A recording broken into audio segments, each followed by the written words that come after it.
Alright, so get this. The PlayStation 1 is now old enough to have graduate university with a PhD, was home to over 7,000 games, and kickstarted the PlayStation brand that we all know today. It was also home to a massive illegal bootleg market that's still going strong even in 2025.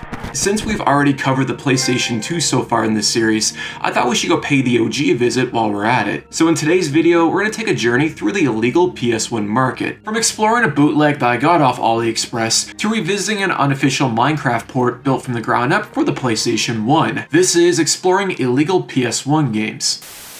But before we dive into the wacky world of illegal PS1 games, here's a quick word from today's video sponsor, HelloFresh. HelloFresh is a food delivery service that takes the pain and stress out of meal planning and makes it a lot easier to enjoy fresh, quality food. Dig into their biggest menu yet with 50+ dinner options and even more market items that suits any healthy lifestyle. I decided to try it for myself for 1 week, and I gotta admit, it was awesome. One night I had this really tasty pork stir fry, while another night my partner and I made this delicious grilled cheese tortellini with pesto sauce. Each box is fully customized to fit your preferences and includes pre-proportioned ingredients, so you only pay for what you need. Plus, as an added bonus, HelloFresh will even give you free breakfast for life. Who doesn't love free oatmeal? HelloFresh also lets you easily customize your delivery from week to week, and everything can be tailored to your schedule by adjusting your delivery date or skipping a week if you feel like it. Mix and match lifestyle options to suit your needs, like fit and wholesome, family-friendly, quick and easy, vegetarian, and more. Support the channel by clicking the link and subscribing to HelloFresh. Each purchase helps me out a ton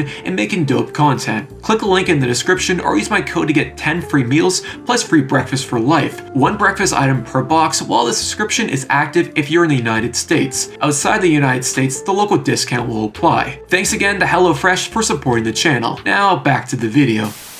So what exactly is a PlayStation 1 bootleg? In a nutshell, it's when someone rips a game onto their computer, then burns it onto a blank CD, and sells it for profit. Now, unlike the PlayStation 2 bootleg scene where you have classics such as Grand Theft Auto Tom and Jerry Edition, and of course Call of Duty Black Ops 7, the PlayStation 1 bootleg scene is a lot more tamer in comparison. The underground PlayStation 1 market used to be filled with unofficial video game dubs, emulators, video CDs, and a lot of homemade games. This market existed for a handful of reasons. In certain countries, a genuine PlayStation 1 game would simply be too cost prohibitive to the average Joe. The availability and low cost of CD burners in the mid to late 90s meant they could burn everything from the Slim Shady LP to Spyro the Dragon without breaking the bank. But I would say that the main reason that this market was so rampant was due to Sony's flawed anti-piracy measures. So to provide some context, Sony used what is commonly referred to as the wobble groove during the manufacturing process of a PlayStation 1 disc. Sony would add this groove to the inner rim of each PlayStation 1 CD, with a console checking for the groove whenever it would load a game. This was a clever trick by Sony since consumer-grade CD burners weren't able to replicate this groove. In other words, this technique prevented you from simply burning a CD and playing it straight from the console. But here's the thing, people realized that back in the 90s that all you had to do to bypass this was to simply insert a genuine PlayStation 1 disc, wait for the console to verify the wobble, then swap it out instantly with a burnt CD, making the whole security measure irrelevant. Eventually, mod chips came onto the scene and became widely accessible, eliminating the need to hot swap discs since the chip enabled the PlayStation 1 to play any burnt CD. Now, PlayStation 1 bootlegs come in all shapes and sizes. You have bootlegs that put zero effort in concealing the fact that it's just a burnt CD, then you have what's called an HK Silver, also known as Hong Kong Silvers. This is a bootleg that's made inside a printing plant for mass production versus some dude burning CDRs in his basement.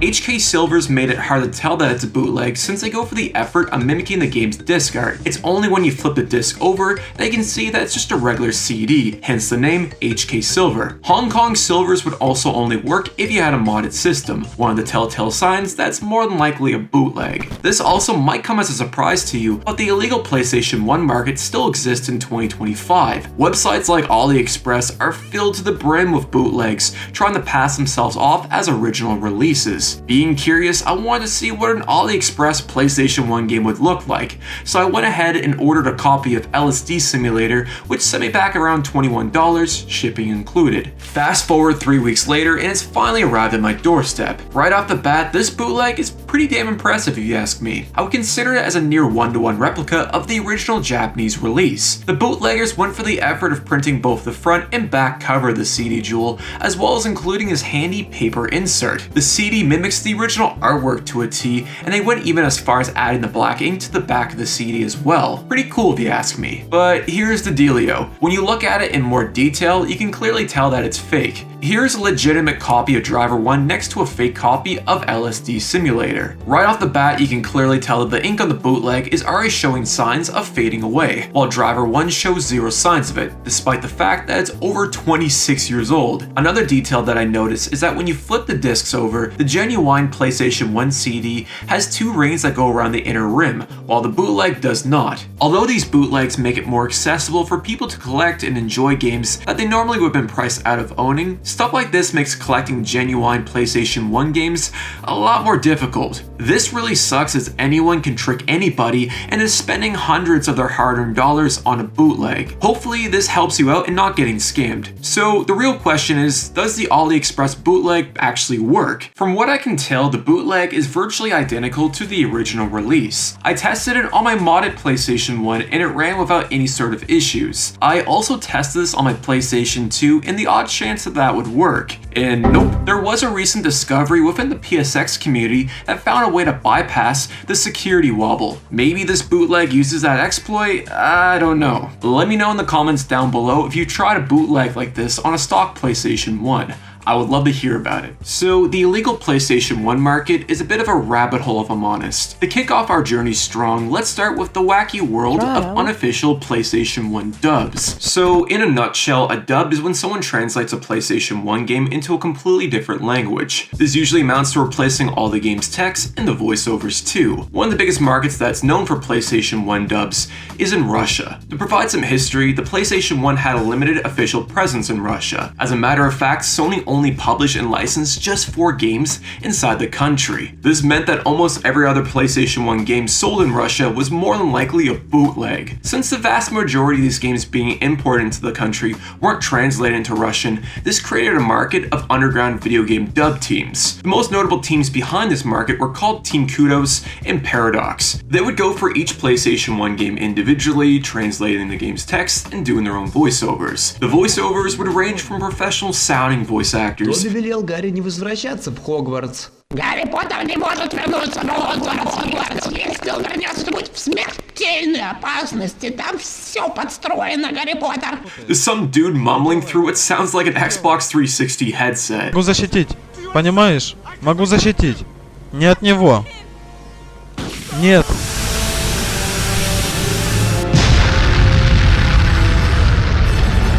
The scuff part of all this is how certain bootlegs were deemed unplayable or completely broken. Because the team had to alter the game's code, this can cause certain rips to either randomly crash or make the game unbeatable. For an example, there exists a Final Fantasy VIII bootleg that crashes 20 minutes into the game, with no actual way to bypass it. Instead, you would have to go back to the market or your local magazine and purchase another bootleg from a different team and hope and pray that it doesn't have the exact same issue. Remember, this took place during the late 90s and the early 2000s. It wasn't like you could download a day one patch or anything like that. I got a lot of this information from fellow content creator Video Game Comrade. He speaks from a first-hand experience of being part of this market and has a few videos covering the topic. I highly recommend checking it out if you're interested. Anyways, I went digging online and managed to find a handful of these Russian dubs on the internet, so I burnt them onto a bunch of blank CDs, for educational purposes of course, and gave them a try. First one up is Star Wars Master of Teräs Käsi. So I remember playing this game way back in the early 2000s. If my memory serves me right, it was on a demo disc that I got from my local Pizza Hut. Remember when that was a thing? Anyways, I loved playing this game as a kid, so what better opportunity than now to revisit it again. Now, I couldn't find much info regarding the origins of this bootleg. Based on the forum posts, all I could find was what the disc originally looked like. So that's kinda cool, I guess. I don't know. Anyways, when I first booted up Star Wars, I thought my CD melted my PlayStation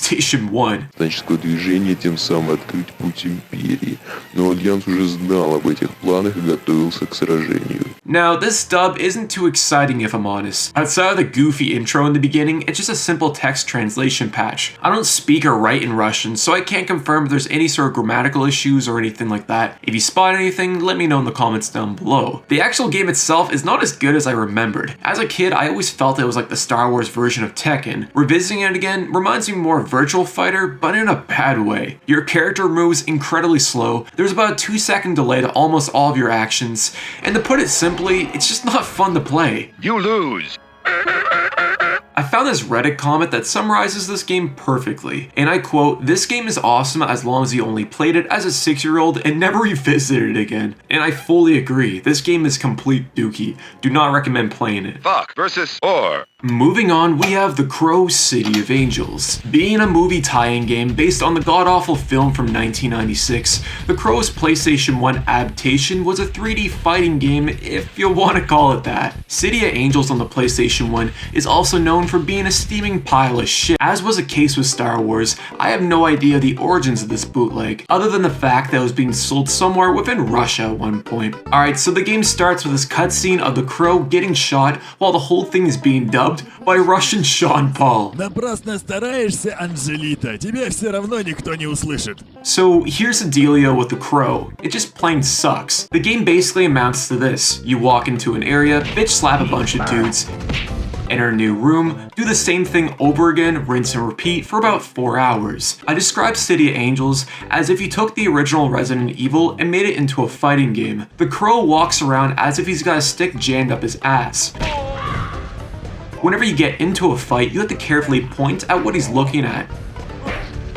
Mind you, you do all this by using the arrow buttons on the PlayStation 1 controller. As a result, the Crow feels more like a chore to play versus, you know, being fun to play. Fighting Forces 64 came out around the same time as the Crow and does the whole isometric 3D fighting style a lot better in my opinion. It's honestly a shame that this game turned out this way, since a lot of the environmental details are pretty impressive considering it released in 1997. I found this one Russian dub for a game called Broken Helix. The dude narrating over it sounded like Russian Homer Simpson. На первых 2 этажах башни.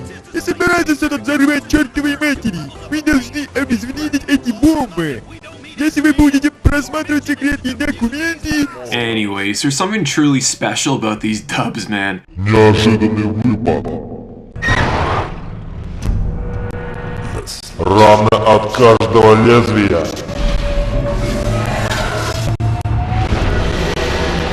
Они вызывают тебя. Outside of the goofy voiceovers, there really isn't much else to say here about the unofficial PlayStation 1 dubs. Конечно, конечно. Люблю тусовки. Alright, so here's something cool. The PlayStation 2 was also part of the underground dub market in Russia. Ты что, чувак? По-моему, ты зашел не на свою улицу. If you guys are interested, let me know in the comments down below if you'd like to see a video of me covering these, as they seem to be pretty unhinged. Первый день в компании American Chopper. Next up, we have what's considered Minecraft for the PlayStation 1. I'm talking about Fromage. Fromage is an open-world sandbox engine built from the ground up for the PlayStation 1, taking heavy influence from the classic 2009 Minecraft. Fromage is what I would envision Minecraft would have looked like if it was released in the year of 1999. The project was in development for around 2 years, from 2017 to sometime in 2019, being considered as more of a proof of concept versus a full-fledged experience. Nonetheless, I was curious to see just how well Minecraft would have worked on the PlayStation 1, so why not? Let's go check this out. One of the first things I noticed with Fromage is just how much this game reminded me of Minecraft Alpha. Maybe it has to do with just how the PlayStation 1 handles 3D graphics, but god damn this is cool. The whole 3D voxel aesthetic fits like a glove on the PlayStation 1. I love the instrumental lo-fi music that plays in the background as it really complements the experience too.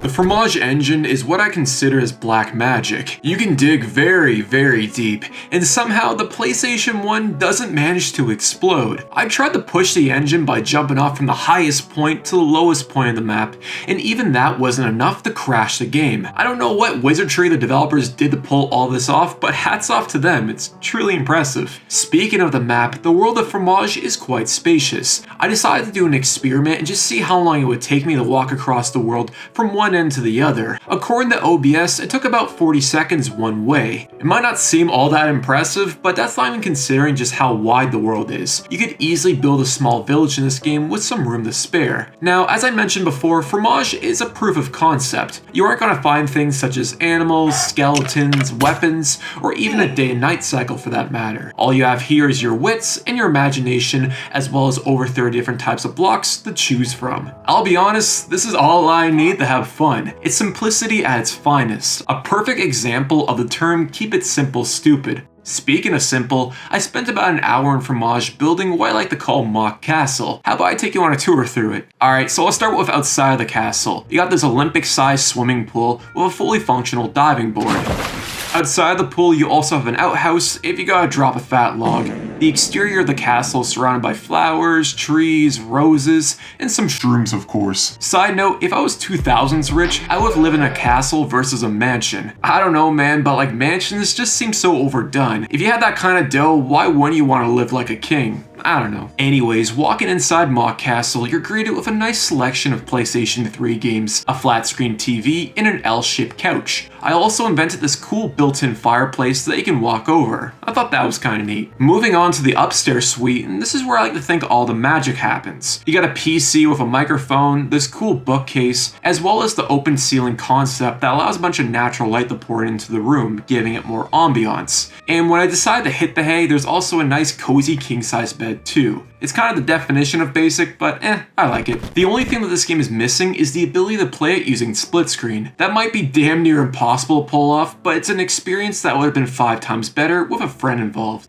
Anyways, Fromage is an incredible proof of concept that any fan of Minecraft should try out at least once. If you need something to do on a Saturday afternoon, then why not dust the old PlayStation 1 off and give it a try. I'll leave a link in the description to the website where you can download the game, as well as a tutorial on how you can properly burn it onto a CD. It's super easy to do and takes less than 20 minutes. That being said, I strongly recommend trying out Fromage if you get the chance. It's truly worth your time. Alright, so next up on the list, we have Angry Birds 5-in-1. Now, the backstory behind this game is that I found it off a dodgy Brazilian PS1 Juarez site. According to the forum post, it claims to both have Sonic, Crash Bandicoot, and Angry Birds all in one convenient PlayStation 1 CD. Interesting. Let's go check this out. Off the bat, we can choose from Sonic 101, Crash Bandicoot Collection, and Angry Birds 5-in-1 and on Angry Birds 5-in-1. The weird thing about this is that it only lets you select N Angry Birds. I have no idea what the hell on Angry Birds is, but whatever, I guess. Anyways, I guess I'll start with Angry Birds, or N Angry Birds 5-in-1 in this case. So Angry Birds 5-in-1 is just an NES emulator that plays what appears to be a bunch of ROM hacks. These Angry Bird games range from being a near one-to-one rendition of the original mobile experience to being a Mega Man clone. Angry Birds 1 and 3 is what I consider as a demake of the original mobile game. It's everything that you come to expect, from launching birds using a slingshot to recreating the game's physics engine. It's fun for about 10 minutes, and then the novelty just kinda wears off. That being said, not for nothing, it's pretty damn cool. Angry Birds 2, on the other hand, is what I consider as a 2D platformer. I'm going to go on a whim here and assume that it's a hack NES ROM with a bunch of Angry Birds sprites. It's kinda hard to tell if I'm honest. Anyways, it's just okay, I guess. It's a basic 2D run-of-the-mill platformer where the whole objective is to find and navigate through this door in order to get to the next level. My biggest gripe with this game is just how easy it is to get stuck. If you do find yourself getting stuck, you really don't have any other choice other than restarting the PlayStation 1 or forcing yourself to get killed. After all, you play as a bird, but you can only jump as if you weigh 500 pounds. It makes zero sense. Shouldn't you be able to fly? Come on now, shake my head. Moving on, Angry Birds 4 is more of a Mega Man clone. There's really not much to talk about here, so I'll just summarize it in a nutshell. You basically run around a map, shoot whatever this is supposed to be, jump on the balloons, and that's basically the entire experience. The graphics look like shit, excuse my French, and half the time I could barely make out what just killed me. I could only play this one for about 10 minutes without getting a migraine. So A1 for effort, I suppose. With all that out of the way, let's cut to the real meat and potatoes with Sonic 101. Now Sonic 101 is just an emulator of the Sega Master System ported to the PlayStation 1, being developed by Piss? Wait, what the fuck? According to the scrolling text on the bottom of the screen, the emulator was supposedly created sometime in the year of 1998. It offers over 80 games to choose from, ranging from classics such as Sonic the Hedgehog to Michael Jackson's Moonwalker. I'll cut straight to the point. This emulator kinda blows. The performance is about as solid as a wet fart. It reminded me a lot of playing a game on one of those Tiger Electronic handhelds from back in the day. Some of the games that I played, such as Strider for an example, had a nasty amount of input delay, making them near impossible to play at times. And the sound, man, god damn is it bad.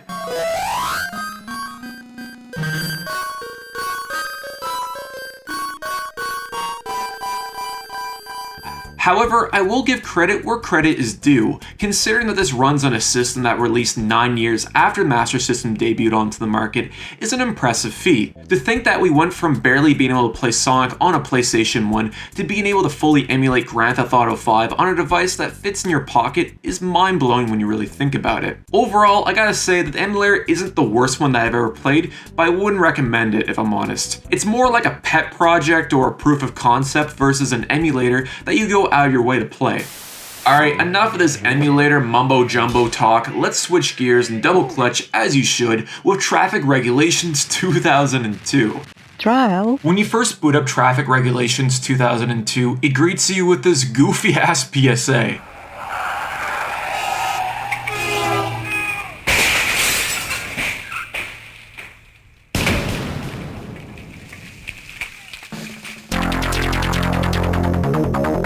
So get this, Traffic Regulations 2002 is a Russian driver instructor game, if you want to call it that was created for the PlayStation 1. All you do in this game is review images and traffic laws in Russia, I'm surprised they even have them to begin with, and answer a bunch of questions. It's the video game equivalent of taking an exam. Throwing this CD into a blender is a lot more fun than playing this shit, if I'm honest. Apparently the disc includes Test Drive 6, but I couldn't seem to find that for the life of me. Anyways, if you ever want to learn how to drive in Russia, I guess now you can using the PlayStation 1.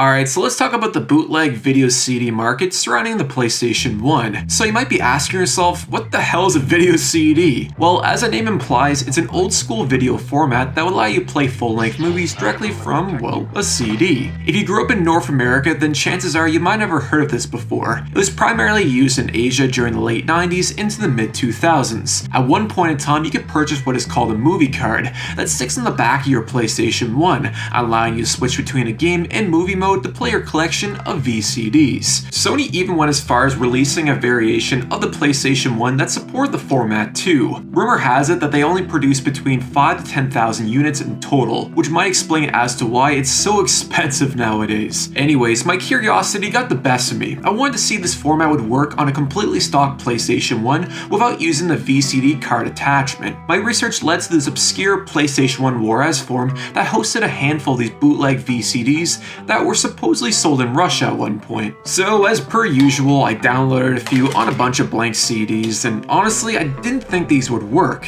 But to my surprise, it actually does. Well, sort of. According to the interwebs, the video CD format targets a 4:3 aspect ratio to a 352:240 resolution. In layman's terms, it's the visual equivalent of putting a CD into the microwave. Despite the visual quality being less than desirable nowadays, I would still go as far as to say that it's 100% watchable. The performance isn't all that bad, and the audio is surprisingly clear, all things considered. Мои африканские друзья вам благодарны.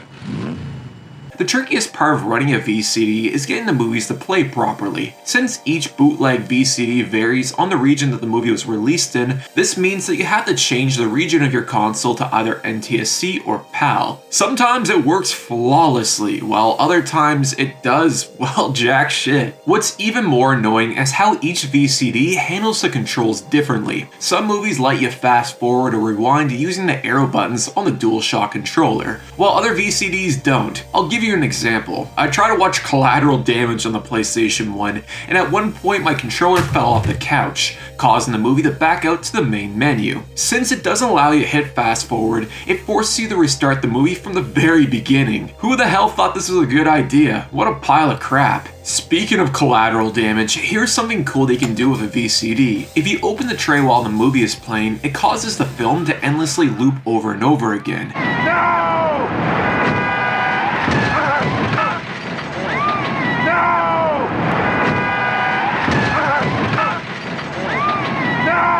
If you can time it just right, it's pure comedy gold. Pull your eyelids back over your skull, shove your head up your ass, and pull you off a cliff. Skull, shove your head up your ass, and pull you off a cliff. Skull, shove your head up your ass. I wouldn't recommend trying this out yourself since it probably does damage to the PlayStation 1 CD-ROM laser, but it's 100% worth it. Отпусти его. Да нет, я ничего не знаю. Отпусти его. Да нет, я ничего не знаю. Anyways, there really isn't much else to say about VCDs on the PlayStation 1. I like to think of it as the equivalent of watching a VHS tape on a CD. The fact that you could watch something like Lord of the Rings, Fellowship of the Ring on a PlayStation 1 is pretty damn cool if you ask me. Спасайтесь, глупцы!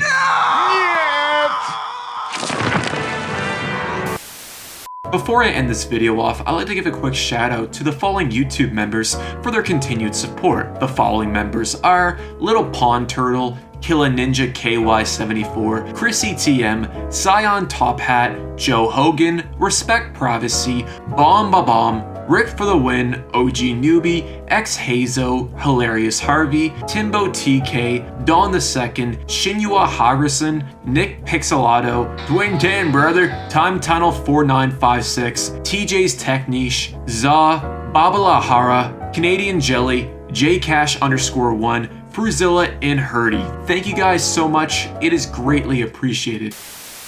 And that was exploring illegal PS1 games. I hope you guys enjoyed it. I plan on doing a few tutorials and eventually a new most active video for 2025. More on that in the near future. Anyways, if you enjoy this style of content, please consider leaving a like or even a subscription. It is greatly appreciated. But until next time, fellas, peace.